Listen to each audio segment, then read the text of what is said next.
Сәлем, баршаға қалайсыздар ханымдар? Бұл видеода мен сіздерге обой жабыстыруды көрсетемін. Осы видеоға қарап үйлеріңізде обой жабыстырайын деп жүрген болсаңыздар, қарап обойларыңызды жабыстырып алсаңыздар болады. Обой жабыстыруда менің өзі опытым бар. Бұрын неше жыл осы обой жабыстыру, ливкаш жағуды неше жыл жұмыс істегенмін, білемін. Сол үшін көрсетіп жатырмын. Обой жабыстыратын кезде клейін бәрін сол магазиннен сатып аласыз ғой, сол клейді сыртына жазылған бойынша жылы суға аз-аздан салып тұрып, жақсылап араластырып 5-10 минутқа қойып қоясыздар. Сосын осы обойдың сыртындағы салафандарын мусорға тастамаңыз. Олардың бәрін жинап, обойды ысыруға жақсы құрал болады. Ол обойдың ішіндегі ауасын қалған клейлерді шығаруға жақсы құрал. Менің қазірше осы үйде обойдың ішінде қалған клейді ауасын шығаратын өзі арнайы құрал болады. Ол жоқ болып тұр. Үйде бар затымен осы енді жасайын деп отырмын. Өзі обойдың ішінде клейді шығаратын пластмасс, сондай шпательге ұқсайтын өзі пластмасс құралы болады.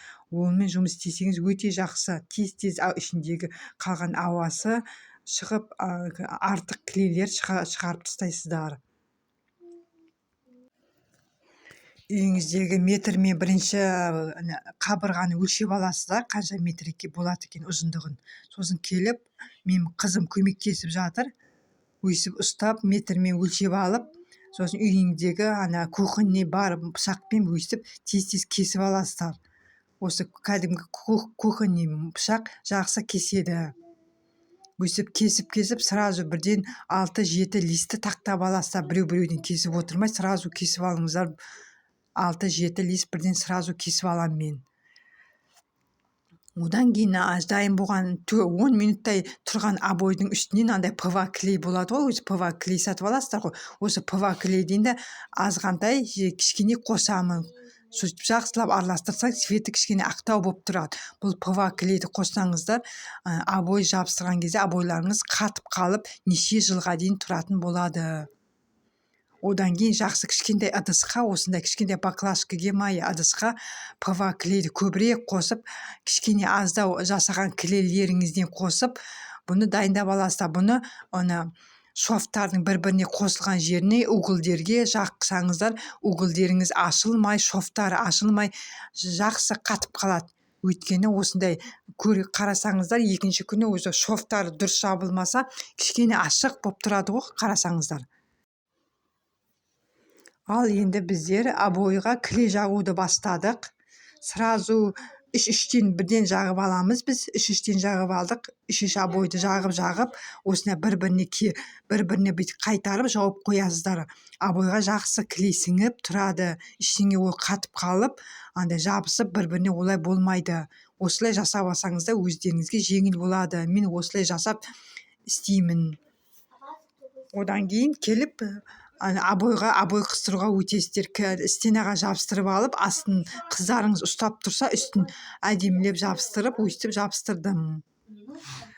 Қабырғаның шетіндегі лишний шығып кеткен обойларды мен канцелярский ножбен кесемін.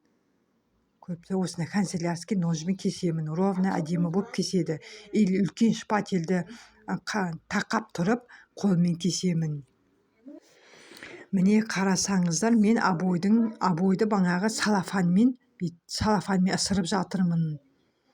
Ал тряпкамен, шүберекпен ысырсаңыздар, обойдың бетінде жылтырақтары, бір әдемі суреттері болса, ысқылай берсеңіздер, олар түсіп қалады, краскасы кетіп қалады. Ал салафан ештеңе болмайды, салафанмен ысыратын болсаңыздар.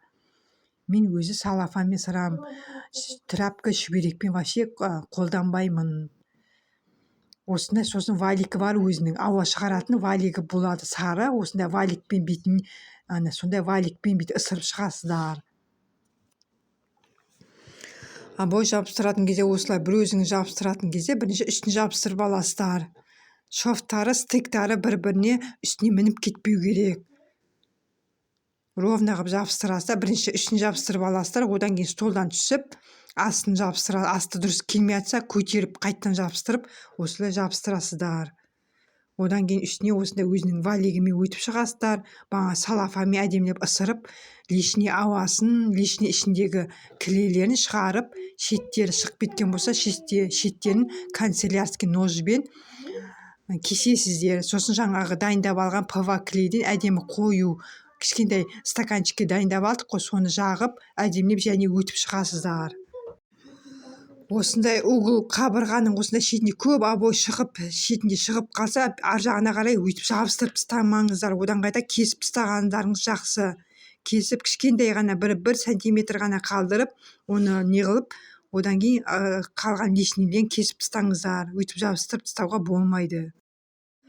Осылай біздер қызымыз екеуміз коридорды, кухняның бір қабырғасын полностью осы обоймен жабыстырып шықтық. Біз обедтема бастап едік, кешке дейін уже бітірдік полностью. 3 рулонға жабыстырдық.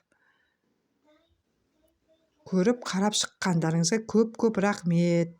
Дұрыс сөйлемеген, дұрыс айтпаған жерлерім болса, кешіресіздер.